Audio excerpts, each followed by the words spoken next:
common law by Australia, New Zealand, American, French, anything you want. I'm going to write in 2 years a major thesis on morality and law. Well, he says, okay, which was quite remarkable, untested, untried, innocent to an extreme degree. Here I am with a little background in yeshiva studies, first law degree, couple of other things, but he says, okay, I'm going to introduce you to my friend and colleague, Christopher Gregory Weeramantry. Now, Weeramantry was from Ceylon, as they used to say, but it was actually Sri Lanka. He had been on the Supreme Court of Ceylon, and he then went on, after I met him in Melbourne, to sit on the International Court of Justice. 1997, he became its vice president.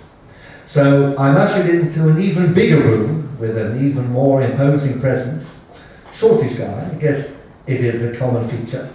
And he says to me, young man, what do you want? And I say to him, Professor Wallace said you might be interested in supervising as a major supervisor my thesis on morality and law. And I will to this day never forget the pitying look he gave me. He said, young man, you have nothing of any value that you could possibly say or write about morality and law. Come back when you have a sensible topic. Rather crestfallen, of course, I left and went back to Professor Waller, who was very happy to make a little more time for me that day. And we sat down and had a serious discussion. He was really helpful. Turned out there had been some developments in Australian law at the time, in Victoria, in relation to abortion. The old, rather strict common law position was falling out of fashion. There was a case called the Davidson case, and Justice Menhennet had written a very interesting liberal approach. So Professor Wallace said, why don't you focus on a narrower topic perhaps, that's connected with morality and law, and also could involve a Jewish law section, and write about abortion. And so I did. Excuse me. Phone, and it's mine. I confess. So I wrote a major thesis on abortion in 2 years. Louis Waller persuaded Christopher Gregory Weeramantry to be my main supervisor. He tried to find somebody in Australia who knew both law and Jewish law at an academic level. It was very difficult. But eventually he found a barrister in Sydney called Lionel Singer, who had been a rabbi, and he was my nominal supervisor, but we only met once when I had to go down and get him to sign off on the LLM thesis, which is available in the Monash Law Library to this day. And a few years ago, it was so old that Louis Waller asked me to make a few new copies so he could put them in the library, and so we have a refurbished LLM copy. It was on abortion in common Jewish and canon law, a comparative approach. And I learned to know and appreciate Louis Waller. Not only incredible academic gravitas, but genuine warmth. Who would take the time and the attention to pay to a young, as I said, untested, untrained, completely naive young man, and actually work to set up this supervision, to find an opportunity for me, to convince the university to take on an esoteric topic, barely supervisable, and to encourage me to finish. He did all of these things. And over the 2 years that I spent running around from Mount Scopus to South Caulfield to all the other things that I was doing, I was also exposed not only to his erudition, his brilliance and his warmth, but also to his humor, an incredible sense of humor, his ability as a raconteur, tales of rabbis, Jewish communities, but above all, he was a man of absolute integrity. One would not want to disappoint Louis Waller in any aspect of life. Real life, academic life, Judaism, every single area that you touched, He was a shining example of a man of absolute integrity. And whatever one did, one wanted to do it properly, thoroughly, and not leave the enterprise until the train had arrived at the terminal. And it was such a powerful part of him that I don't think anybody who had any contact with him for any period of time did not become influenced and inspired and a much better person in every way, not only in academics and not only in skills, but in human relations, in morality, in ethics, in honesty, all of those things.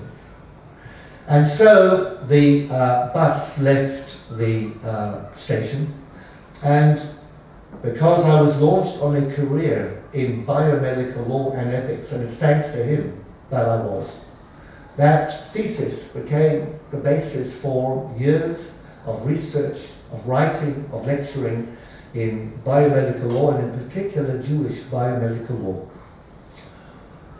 He was unstinting and generous in his support for my various promotions in the Israeli academic scene and elsewhere in the world. When I was the visiting scholar at Monash, I really looked forward to being picked up at the corner of Glen Ira Road and taken to Monash in the morning and back. And can you imagine that? Every day for 2 months I had to ride with Louis Waller to work and back. And I can only hint at the excitement, at the integrity, at the warmth, at the skill, at the erudition, at the turn of phrase, at the humour. An experience I will cherish for the rest of my life and do. We founded Mishpatim together, Zionist, Israel, a scheme for sending Australian law students to the Hebrew University every year around Christmas time. We had a 2-week course. We set it up, and his name was sufficient to convince the Hebrew University, which is that's one of the fine schmeckers of the legal arena, to take on a group of Australian students. But his name was the entry card. No question. If Louis Wallace supports the scheme, then it will even get past the Hebrew University Law School. Above all, it was commenting and sharing ideas. And I remember entering his office one afternoon at Monash. There was a blackboard full of writing. He was considering a case. And the case involved euthanasia, topic on which I was writing. In other words, we deal with the beginning of life, assisted reproduction, abortion, and then the end of life, euthanasia. Apparently what's in the middle for academics isn't particularly important. But for real people, it is. And it's certainly important to him, as was said, the people concerned. But he was trying to figure out a way of resolving various issues, and it was all up on the blackboard. He said, Danny, what do you think? Let's talk about this. And we spent 2 or 3 hours trying to get to the essence of the matter and really understand what it was about. And he was amazing. He just was incredibly amazing in every way. I remember his prodigious memory, of course, and his ability to locate a volume in his library. Now, he had more than a couple of books.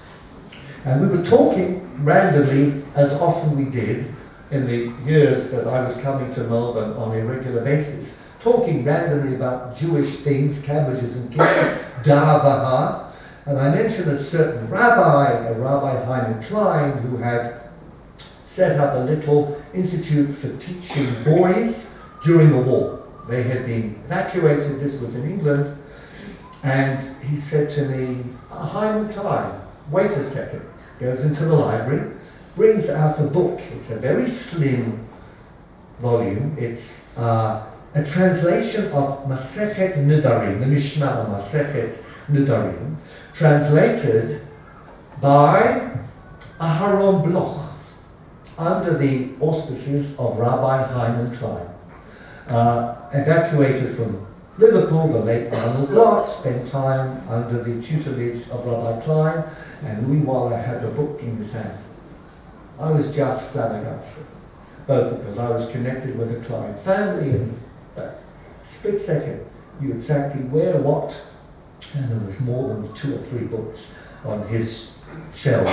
We talked about the preparation for his visit to Edinburgh. I've been at the University of Edinburgh. We talked about the people there, the community, and Louis and Wendy were fully gemmed as far as the people were concerned.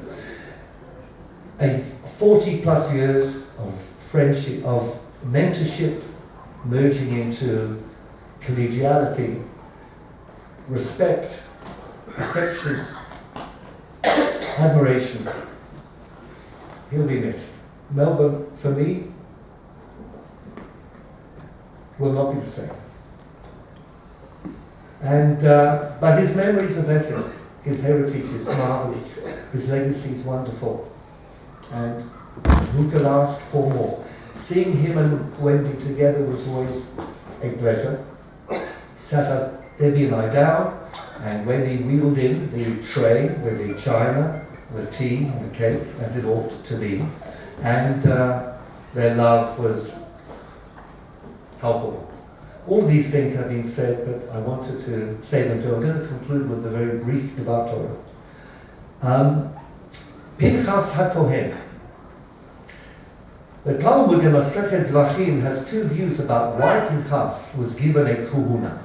Doesn't matter why he didn't start off with one, he may very well have done. Maybe that his seed were granted kuhuna gdola rather than Pinchas actually becoming a kohen. But there are 2 views as to when Pinchas is called or became HaKohen. Rabbi Eliezer says, well, of course, when he stood on his principles, when he did what he had to do to fight for his ideals, uncompromising, not giving an inch. This is Pinchas. But Rav Ashi says, Lo nitkahen Pinchas ad shesam Shalom ben Hashvatim. Pinchas only became Pinchas HaKohen when he made peace amongst the tribes. You may not be aware of that. We normally identify Pinchas as a man of principle only. No compromise, no peace. Well, the proof text is that in the book of Joshua, the book of Joshua, we find that the title Pinchas HaKohen is only used when Pinchas prevents a war from breaking out. 2.5 tribes cross the Jordan.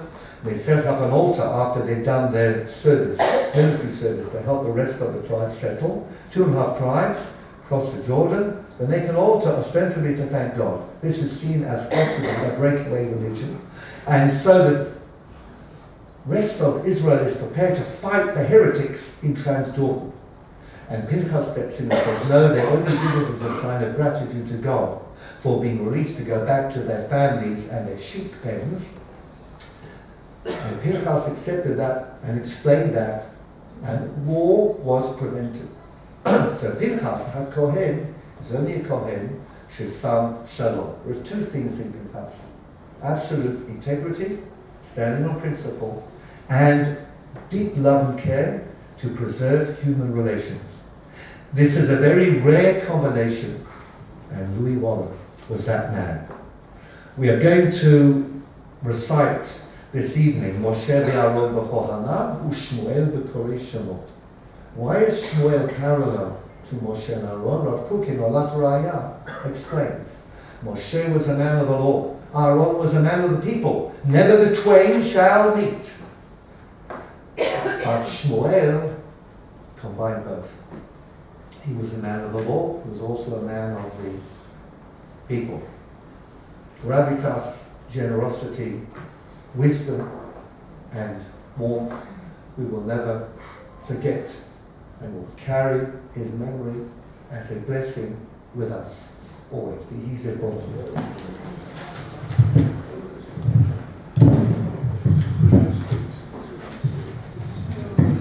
Thank you. Ian, Elly and I have a lot of shared memories and experiences. Our time in Melbourne recently was undoubtedly the most powerful and moving of those. Some of our communications over the last month have been almost telepathic. I mentioned this week that I was thinking of using a particular pasuk, and Ian wrote back that it was exactly the pasuk that he was also using. The prophet Micha declares, Higid lacha adam ma tov ma Adonai doresh mimcha, כי אם עשות משפט ואהבת חסד והצנע לכת עם אלוהיך. He has told you, O man, what is good and what the Lord demands of you, only that you do justice, love kindness, and walk humbly with your God. Dad encapsulated this verse in his life, teaching generations of lawyers, judges, and legislators how and why justice must be administered, and being involved in law reform for the good of the community. His was a life filled with kindness. During the Shiva and subsequently, we were overwhelmed by the number of people who told us how much Dad had helped them. And despite his achievements and stature, he remained humble and conscious of the presence of, as he would say, the Ribono Shel Olam. Ian and I would call her other names. Our little and wonderful sister Elly is the last of our speakers.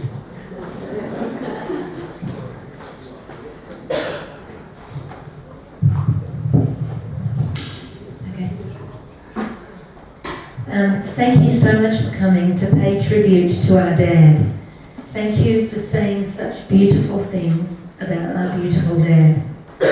After the Shloshim, when we have more time, I want to extend an invitation to you to tell us stories about Dad, and also to come and hear some of the classics from us. I've seen Dad remember things about Melbourne people's families that they didn't know, just outside this shore, with Deborah and Tavi. We can't replicate that, but we do have our favourite stories about Dad. They include the great Glanville Williams hoax at Monash, the Oxford University David Baluka coincidence, the Mrs. McGillner disaster where the boys, Anthony and Elly, and Anthony and Ian, were very, very naughty, and anything Katanga based. Those of you who aren't from Melbourne will need to know that Katanga was Dad's shul, and he always referred to it by its proper name, the Beis Medrash. Last time Dad was in this shul, he stood right here and duchened. He said Birkat Kohanim. He loved being able to duchen so frequently in Israel, and I loved hearing him. The last time we were at Katanga together in Melbourne, in July, he looked as dapper as ever, from his smart suit down to his polished shoes, his tie and hanky in the breast pocket, and his hat cocked at just the right angle. Dad had a sense of occasion. He had Yortzeit that Shabbat, and he belted out the Haftarah. I was so proud. The last time he went to Katanga with Ian on Rosh Hashanah, he duchened, even though it was hard for him to stand up in front of the Aron. Today is also a momentous occasion, so in Dad's honour, because he was so careful about his dress, I chose my jewellery carefully. I'm wearing the earrings his father, my Zayda, gave me for my bat mitzvah, the locket my mum gave me, that as a girl she had filled with pictures of her parents, and they're still there, and the rings, of course, are from Mike, and the watch was given to me by my dad. It's been a hard 30 days. That's an understatement. You see, I would speak to Mum and Dad every day, and every day I'd learn something new. Often, if I would share something that I'd come across, Dad would not skip a beat. He would be happy to contribute an opinion and add an extra kernel of information or a recommendation to go check a specific source. The Yeb papyri is a case in point. I came across them a few years ago. They describe Jewish life in Egypt dating from the 5th century BCE. Dad must have learned about them in the 50s when he studied Biblical Hebrew and Aramaic at university. But when I mentioned them to him, he had instant, total recall, as it was with everything. What a memory. If we would have been face to face and not on the phone, Dad would have given me one of his looks. A twinkle of a smile, coupled perhaps with one of his famous raised eyebrows, as if to say, "Really, Elly? Of course I know this." So you had to up your game with my dad. Anne will back me up here. This was a man who used words like rebarbative, redoubtable, and refractory in casual conversation. And I'll really miss that. It's one of the things I'll miss. As we have explained, Dad took up his Yiddish studies in earnest after he retired. A few days ago, by chance, I came across another Yiddish poem by Simcha Bunim Shayevich that I want to share with you and pay tribute to Dad's love of Yiddish. It's called Lech Lecha, which is the parsha we will read tomorrow. So it's apt in many ways. It was beshert to find it, because when I first read it, I felt each line was meant for today. And I'm so grateful to Dad's remarkable Yiddish teacher, Elly, who yesterday checked my Yiddish spelling and translation and even sent me a voice recording of the text at some ungodly hour. Alex said they are missing Dad terribly in the class, and he wants to read this poem in class this week. Lech Lecha was written in the Lodz ghetto in 1942, and the manuscript miraculously survived along with one other of his poems, even though all the rest of Shayevich's writings were lost when the ghetto was liquidated. Shayevich perished in the gas chamber at the Kaufering concentration camp near Dachau. Dad was always driven to speak and write and teach about the Shoah. He worked to develop programs to educate Jews and non-Jews about this most terrible period in history. On Pesach, Dad would preside over the Sidorim, calling on everyone in turn to contribute. When Dad said, B'chol dor v'dor omdim aleinu lechalotenu, everybody who was there at the Seder, everybody, knew he was thinking of the terrible times in Europe in his lifetime. Lech Lecha is a long poem, but I'm only going to read 2 verses out of the 400. Okay. Nor lomer nicht weinen, lomer nicht jammern. Let us not weep, let us not lament. On Wednesday, when I first read the poem, Mum had just read me out a letter she received, which was so lovely it made us both cry. We both wondered how even when we thought we'd emptied ourselves of tears, we always had more. The poem goes on. As in unser Blut rieselt Kraft von unserer Seides, that in our blood flows, simmers, bubbles, the power of our Zaydas, of our grandfathers. And I'm addressing the grandchildren now, and the great-grandchildren, and my extraordinary brothers, and their wonderful wives, Michal, and Adina, and Mike too, and saying that your Zayda was unbelievably proud of each one of you, and your Zayda had a power. And for me, that power wasn't because he was clever. Lots of people are clever. For me, Dad's power stemmed from his ability to relate to people, young and old, and find fascinating things to talk about with them all. Vozenen in alle Deures, who in all generations gegangen auf Chlorlei Arcades, who in all generations climbed atop all sorts of Arcades, which is Arcada in plural, and Zaydas rhymes with Arcades. This poem is Shayevich's last instruction to his daughter. It's an echo of the biblical text of Lech Lecha, and it's a prophecy. It talks about the excruciating test Avram had to endure on Har HaMoriah, and how each generation of Jews has to struggle to climb the mountain and pass more impossible tests. My mum's father, my grandpa, not a Zayda, my grandpa, was a wonderful amateur actor in Leeds in the proscenium players. I remember debating with him about whether seeing a movie was as powerful as an experience as watching a live performance on the stage. He was a purist and proposed that live theatre was the most effective medium, but I was never fully convinced. We have lots of copies of Dad's elegantly crafted speeches. We have his books, transcripts of his interviews, even videos and podcasts. The family was eagerly anticipating the publication of a new article Dad had written, due out this month. It's a beauty. It will be published posthumously. There is even an hour-long interview in Yiddish that I'm ashamed to say I don't understand, but I find comfort in watching, just to hear his voice and see his gestures, the way he moves his fingers. So, the required reading list is long. My grandpa had tried to explain to me that you cannot compare the theatre to the movies. He said live theatre is so much better, and I never got it then. But I finally get it now. It's just not the same. Now we can't talk to Dad, and we miss him awfully. My very favourite story about Dad has been written down.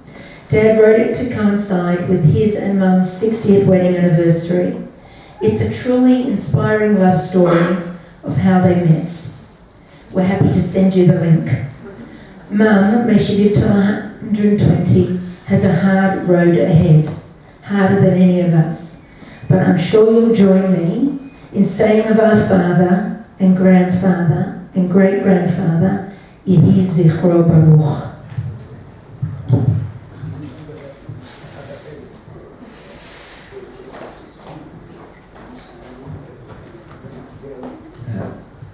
Rabbi Professor Danny Sinclair, to that. Kelmai Rachamim.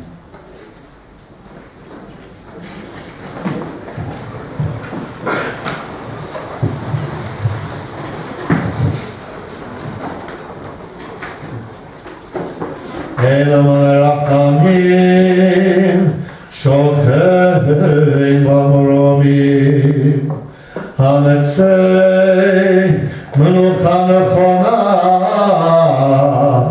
על כנפי השכינה במעלות קדושים וטהורים כזהר הרקיע מזהירים אנו לנשמת פנחס יהודה בן יעקב דוב הכהן שהלך לעולמו. ברור שכולנו מתפללים לעילוי נשמתו בגן עדן תהא מלכתו לכן בעל הרחמים יסירהו בסתר כנפיו לעולמים בצרור החיים את נשמתו אדוני הוא נחלתו וינוח בשלום על משכבו ונאמר אמן.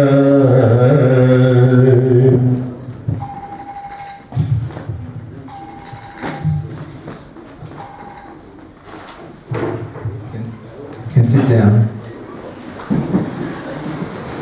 Finally, Dad grew up in the rather staid United Synagogue-style synagogue St Kilda Shul, where he also attended Hebrew school and where he was placed in front of the class as a teacher for the first time at the age of 15 by the inspirational Bert Reshnal of Shalom. After returning to Melbourne in 1959, he and Mum moved to their current address, 2 Hartley Avenue, opposite the Caulfield Town Hall in 1962.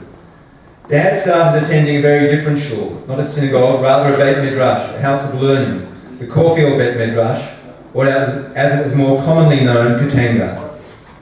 I have many fond memories from Katanga. I loved walking there with Dad as a young boy every Shabbat. I can still remember the old building in Kuyong Road. I remember the wild dancing on Simchat Torah, auctioning off the aliyot, and some of the more colourful mitpaladim. I learned to daven there, and my career as a Balkoira started there in the boys' union. I celebrated landmark events there, my bar mitzvah and ofruf. But my very strongest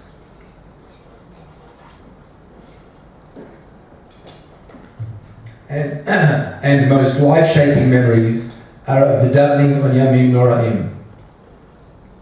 The sweet voice of my new Zichrono Livracha, his Shir HaMa'alot Mima'amakim, the power and emotion of Moshe Kantor Zichrono Livracha, and the nigunim led by the gentle Noach Herbst Zichrono Livracha, who would stand up and lead the chorus. Dad last went to the Bes Medrash, as he called it, on Rosh Hashanah, less than 6 weeks ago. Ian wheeled him there. He had an Aliyah and Duchen. But when the Baal Musaf, our good friend Eitan Epstein, came to Ein Kitzva, his face lit up, and he started moving his finger as if he was conducting the chorus. In our family, we call this niggun the Katanga niggun. It is the niggun we sang several times around Dad's hospital bed on Erev Yom Kippur.